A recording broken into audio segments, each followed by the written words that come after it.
Amanhã, enquanto o mundo desperta, prepare-se.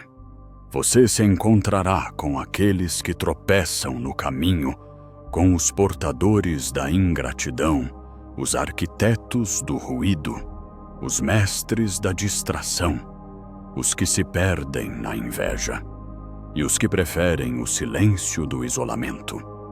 Lembre-se, eles agem assim por desconhecerem a beleza do bem e a miséria do mal. Mas você, que já discerniu a magnificência do virtuoso e a feiura do ignóbil, e que reconhece o próprio transgressor como seu parente, não por laços de sangue ou semente, mas pela centelha da inteligência e uma porção do divino. Você não pode ser ferido por eles. Ninguém pode manchá-lo com vergonha. Não há razão para o rancor contra seu irmão, nem para o confronto. Nascemos para a colaboração, assim como os pés e as mãos, as pálpebras, os dentes superiores e inferiores. Agir como adversários uns dos outros é ir contra a própria natureza. E a indignação, a repulsa, são justamente essa contrariedade. Pense nisso. O que você é, de fato? Um breve invólucro de carne, um fôlego fugaz e o guia silencioso no seu interior. Abandone os livros, não disperse mais sua mente. O tempo para a mera leitura já se foi. Agora, na iminência de um fim, despreze a carne, este aglomerado de sangue, pó e ossos, este delicado tecido de nervos, veias e artérias. Observe também a natureza de sua respiração, um mero vento, e nunca o mesmo, pois a cada instante você inspira e expira. E em terceiro lugar, resta a você o guia interior. Reflita, você já é velho. Não consinta por mais tempo em ser um escravo, nem em se arrastar como um autômato movido por impulsos egoístas. Não amaldiçoe o destino presente, nem tema o futuro. Tudo que é obra dos deuses está impregnado de providência. Aquilo que parece entregue à sorte não está desvinculado da natureza maior, nem da intrincada teia e entrelaçamento de todas as coisas governadas pela providência. Desta fonte, tudo flui, e a ela se acrescenta o necessário e o conveniente para o conjunto do universo, do qual você é parte. Para cada fragmento da natureza, é bom aquilo que colabora com a natureza do todo, aquilo que é capaz de preservá-la e mantê-la. As transformações dos elementos simples e dos compostos são constantes no mundo. Que essas reflexões lhe bastem como princípios fundamentais.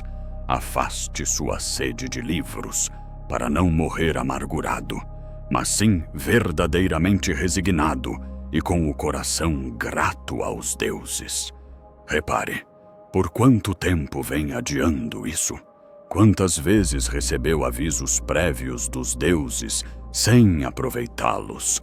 É preciso que a partir desse momento perceba de que mundo você é parte e de que governante do mundo você procede como uma emanação. Compreenderá que sua vida está circunscrita a um período de tempo limitado. Caso não aproveite essa oportunidade para se serenar, ela passará. E você também passará. Já não haverá outra. Em todas as horas, pense constantemente como um cidadão de bem e como um ser humano. Faça o que tem nas mãos com precisão e sinceridade, com amor, liberdade e justiça. Procure tempo para libertar-se de todas as demais distrações. Realize cada ato como se fosse o último de sua vida, evitando todo lamento, toda transgressão apaixonada das leis e da razão. toda dissimulação, toda vaidade, toda revolta contra o destino. Já notou como são poucos os princípios pelos quais, se dominados por um homem, se pode viver uma vida que flui em tranquilidade e se assemelha à existência dos deuses? Pois da sua parte, mesmo os deuses não exigirão nada mais. Aquele que pratica tal filosofia em vida está honrando-se. Insulte-se, e minha alma já não terá ocasião para se honrar. Breve é a vida para cada um, e mesmo estando próxima do fim, insiste em reverenciar não a própria felicidade, mas a coloca nas almas alheias. Os acidentes exteriores o distraem. Procure tempo livre para aprender algo bom e pare de girar como um peão adiante. Deve evitar também outros desvios, porque deliram também em meio a tantas ocupações os que estão cansados de viver e não têm alvo ao qual dirigir todo o impulso e suas ideias. Desconhecer o que se passa na mente alheia não torna um homem infeliz. A infelicidade está em não saber o que se passa na sua própria alma. Isso você deve ter sempre em mente. Qual é a natureza universal? Qual é a minha natureza? Como ambas se relacionam? E que tipo de parte eu componho? Em que espécie de universo? Ninguém pode impedi-lo de falar e agir conforme a natureza da qual participa. Sua análise filosófica dos maus hábitos compara. Como poderia comparar um homem segundo o sentido comum, que as faltas cometidas por desejo são mais graves que as cometidas por ira? Porque o homem irado parece desviar-se da razão, com aperto no coração, enquanto a pessoa que peca por desejo, derrotada pelo prazer, mostra-se mais fraca e languida em suas faltas. Com razão, pois, e de maneira digna de um filósofo, disse que o que peca com prazer merece maior reprovação do que o que peca com dor. Resumindo, o primeiro se parece mais a um homem que foi vítima de uma injustiça prévia e que se sentiu forçado a sentir ira pela dor. O segundo lançou-se à injustiça por si mesmo, movido a agir por seu próprio desejo. Diante da certeza de que pode deixar a vida a qualquer momento, faça, fale e pense todas e cada uma das coisas em consonância com essa ideia. Pois distanciar-se dos homens, se existem deuses, em absoluto é temível, porque estes não poderiam atirá-lo ao mar. Mas sim, verdade, se não existem ou não se importam com os assuntos humanos, para que viver em um mundo vazio de Deus ou vazio de providência? Mas sim, se existem, eles importam com as coisas humanas e criaram todos os meios ao seu alcance para que o homem não sucumba aos verdadeiros males. E se restar algum mal, também haveriam previsto, a fim de que contasse o homem com todos os meios para evitar cair nele. Mas o que não torna pior um homem? Como isso poderia fazer piorar sua vida? A natureza universal jamais negligenciaria a existência dessa possibilidade por ignorância ou por incapacidade de corrigi-la. Tampouco cometeria o erro de atribuir bens e males indistintamente a homens bons e maus. A morte e a vida, a honra e a desonra, e a dor e a alegria são atribuídas igualmente a todos. Portanto, não nos melhoram ou pioram, nem são boas ou más. Como em um instante tudo desaparece no mundo, os próprios corpos e no tempo a sua lembrança. Como tudo é sensível, especialmente o que nos atrai pelo prazer, ou nos assusta pela dor, ou que nos faz gritar por orgulho. Como tudo é vil, desprezível, sujo, facilmente destrutível e cadavérico. Estes são para a faculdade da inteligência considerar. Considerar também que tipo de homens são aqueles cujos julgamentos e vozes conferem honra e desonra, que é a morte. Porque se um homem olhar para ela por si mesmo e por atividade separadora do pensamento, tirar todas as imagens associadas a ela, já não sugerirá outra coisa senão que é obra da natureza. Mas se o homem temer o trabalho manual da natureza, ele é uma mera criança. Mas não somente a morte é uma ação da natureza, mas também uma ação útil da natureza.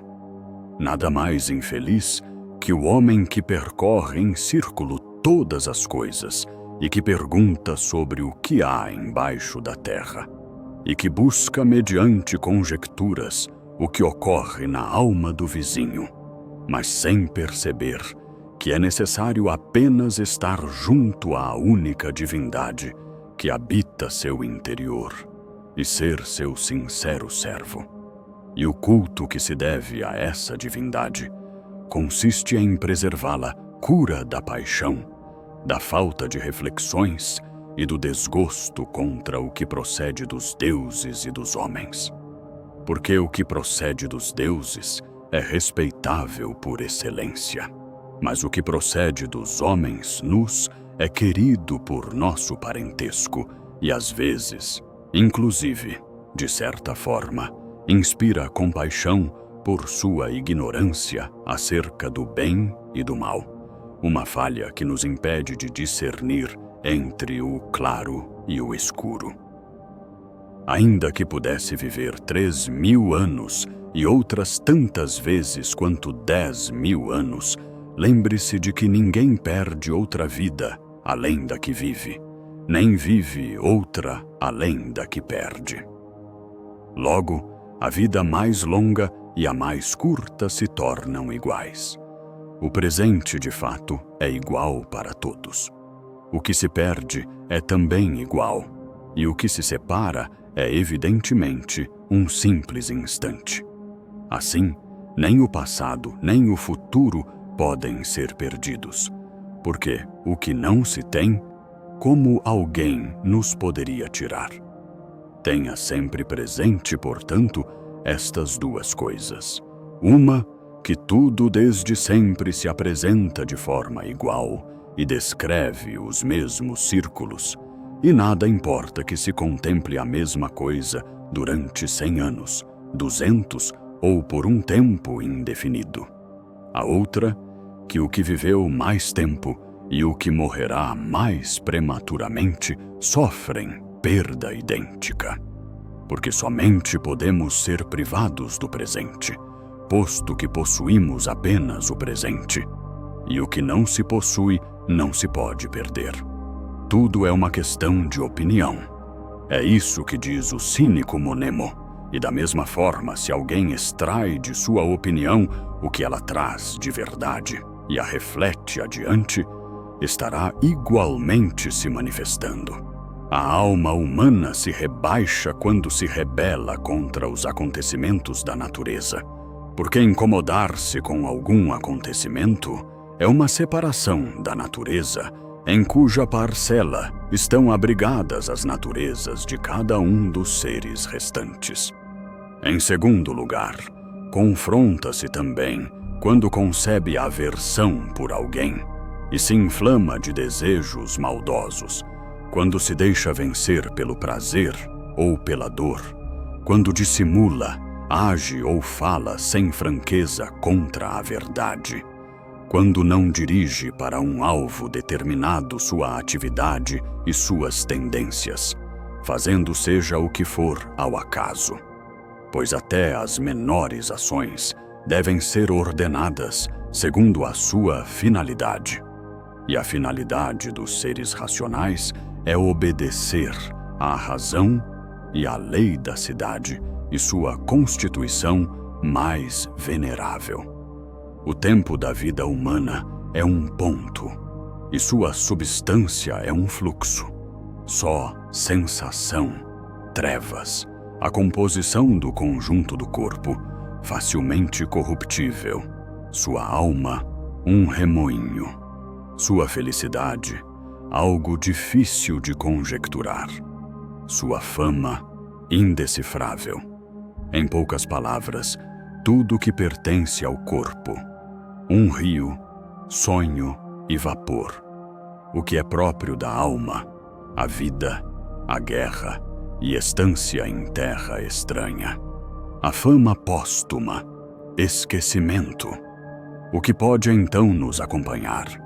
Única e exclusivamente a filosofia. E ela consiste em preservar o guia interior, isento de ultrajes e de danos, dono de prazeres e dores, sem fazer nada por acaso, sem valer-se da mentira nem da hipocrisia, à margem do que o outro faça ou deixe de fazer, mas ainda aceitando o que acontece e o reconhecendo como precedente daquele lugar de onde ele mesmo viera.